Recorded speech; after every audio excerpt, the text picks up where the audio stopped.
Greetings. We're reading another chapter from the Megamind novel. Continuing from the cliffhanger. What's the cliffhanger? We have chapter 3. Metro Man approaching, sir. Minion reported, looking up from the computer screen. Ha! Roxanne shouted, pleased that the hero was coming to her rescue. Ha ha! Megamind laughed back at her. Clearly he had something up his sleeve. Let's see. Roxanne, Megamind, and Minion watched on the computer screen as Metro Man raced straight toward the telescope that sat on top of the observatory. Landing, he punched through the telescope and walked into the observatory. Wait a minute, Roxanne wondered. Why hadn't she heard a crash? The telescope was right above her and it remained untouched. She looked back at the screen. The door to the observatory slammed shut. Let's see behind. Let's see, Metro Man. He looked around confused. There was no one in sight. Megamind pressed a button and, let's see, giant metal doors slid apart. Roxanne could see the real Metro City Observatory in the distance. She looked up at Megamind. Oh, good heavens, Megamind said with a wave of his hand. You didn't think you were in the real observatory, did you? For the first time, Roxanne Ritchie was surprised. And a bit scared, too. Ready to death ray, Minion, Megamind ordered. Death ray readying, Minion reported. Up in the sky, a sinister-looking satellite orbited Earth.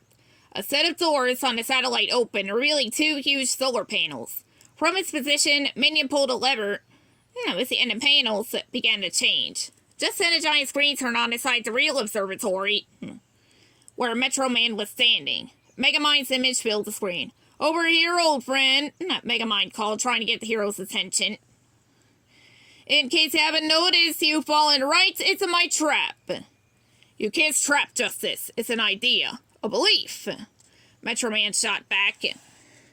Well, even the most heartfelt belief can be corroded over time, Megamind told him. Metro Man would not be shut down. Justice is a non-corrosive metal, he insisted. But metals can be melted by the heat of revenge, Megamind said. It's revenge, Metro Man corrected, and it's best served cold. But it can be easily reheated in a microwave oven, Megamind reasoned. Metro Man scoffed. Well, I think your warranty is about to expire.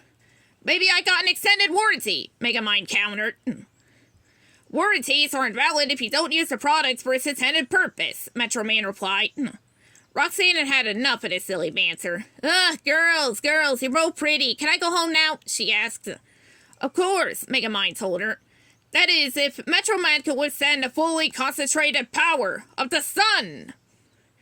Now fire! He ordered Minion. Megamind held his breath waiting for impact, but nothing happened. Let's see. Minion. Fire? He repeated under his breath. It's still warming up, Minion said. Megamind was outraged. Warming up!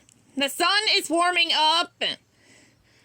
No, 1 second more, and just tippy-tappy, tap-tap. Minion went on, trying to waste time. We are ready in just a few... let's see. Now, hang on 1 second. He continued to stall. Now, on my way, Roxy, Metro Man said into the screen. The weapon was still not ready, and Megamind and Minion continued to argue. In fact, they were so busy bickering that they did not notice that Metro Man was having trouble flying out of the observatory. Each time he tried to lift himself up into the air, he crashed back down to the ground. Frustrated that his weapon was not working, Megamind had dropped his bases with his hands. My spider bite is acting up, he complained. Your plan is failing, just admit it, Roxanne said. This is merely the prelude to my real plan, Megamind said, trying to cover. And with that, he took off for the door. Same time next week, Roxanne asked. Minion waved a can of the knockout spray in front of her face.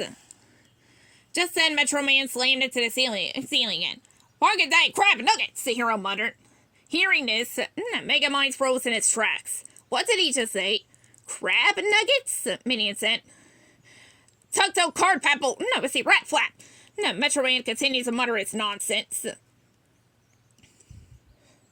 Metro Man knew he was trapped, And so did everyone in Metro City who was watching a struggle of its broadcast on the museum walls. But Megamind was confused. This was not part of his plan. His plan was to blast Metro City with his solar-powered rays. His plan certainly was not this. Why couldn't Metro Man fly? You mad genius! Your dark gift has finally paid off, Metro Man told Megamind. It has? Megamind said, confused. This dome is obviously lined with copper, and copper drains my powers. Metro Man couldn't struggle to say. Megamind was astounded. Your weakness is copper? You're kidding, right? But before Metro Man had a chance to answer, the satellite fired a giant beam of light. Boom!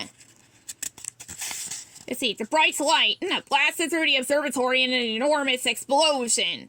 It was a devastating blast indeed. I don't think even he could survive that, Minion said, looking at the wreckage on a computer screen.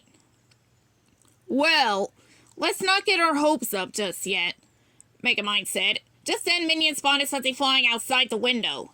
Look, he shouted. Metro Man! Roxanne shouted, her hopes up high. Megamind looked outside. Sure enough, there was Metro Man, his cape flying behind him in the wind.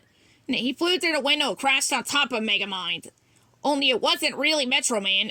It was all that was left of him. A burned skeleton wearing a singed cape. Yuck! Megamind tossed the skeleton off of himself. Roxanne and Richie gasped. Minion stared in shock. You did it, sir, Minion stammered. I did it, Megamind said, still not believing what had happened.